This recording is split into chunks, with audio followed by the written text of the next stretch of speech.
এই মুহূর্তে দেখছেন যে পবিত্র হজ পাকের জন্য উদ্দেশ্যে রওনা দিচ্ছেন সুদূর দক্ষিণ চব্বিশ পরগনার একেবারে দক্ষিণ চব্বিশ পরগনার থেকে হাফিজুর সর্দার দীর্ঘ প্রায় 8 থেকে 9,000 কিলোমিটার পথ উনি অতিক্রম করবেন এবং গতকাল থেকে কিন্তু হাবিব দা শিয়াখালা টিভির উনি যথেষ্ট সহযোগিতা করছেন এবং যান আল্লাহ রহমতে আল্লাহ পাক আপনাকে অশেষ সালামত রাখেন, শরীর সুস্থ রাখেন। মাশাআল্লাহ দীর্ঘ 8,000 কিলোমিটার পথ যাবেন।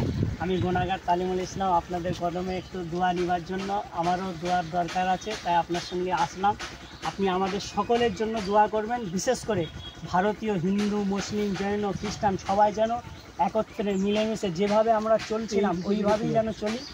বর্তমান ভারতবর্ষে যে হিংসার রাজনীতি, এই রাজনীতি ছেড়ে উন্মুক্ত রাজনীতি, ভ্রাতৃত্বের রাজনীতি, উন্নয়নের রাজনীতি, এই রাজনীতিতে যেন মানুষ ফিরে আসে সচলভাবে। যেমন হিন্দু মুসলমান জৈন খ্রিস্টান ইহুদি সবাই একসঙ্গে বসবাস করছিলাম মিলেমিশে ভ্রাতৃত্বের সঙ্গে, এইভাবে যেন আমরা মিলেমিশে ভ্রাতৃত্বের সঙ্গে আবার যেন বসবাস করতে পারি, এই দোয়া করবেন। আপনি খাবার শুরু করবেন। এই মুহূর্তে দেখছেন যে পবিত্র হজ পাকের জন্য উদ্দেশ্যে রওনা দিচ্ছেন সুদূর দক্ষিণ চব্বিশ পরগনার একেবারে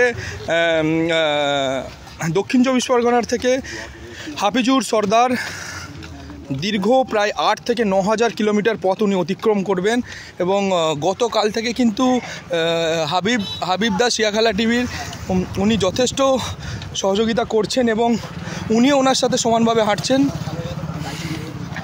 আমি দেখাবো এবং যে এলাকার মানুষ ফুরফুরা থেকে নিয়ে জাঙ্গিপাড়া বিভিন্ন জায়গায় মানুষের মধ্যে একটা উন্মাদনা আমি দেখাবো। একদম দেখতেই পাচ্ছেন এই মুহূর্তে ওনার গন্তব্যস্থল চাপাডাঙ্গা। এই যতগুলো মানুষ দেখছেন এনারা প্রায় এখনও 6-7 কিলোমিটার ওনার সাথে সাথেই হাঁটছেন।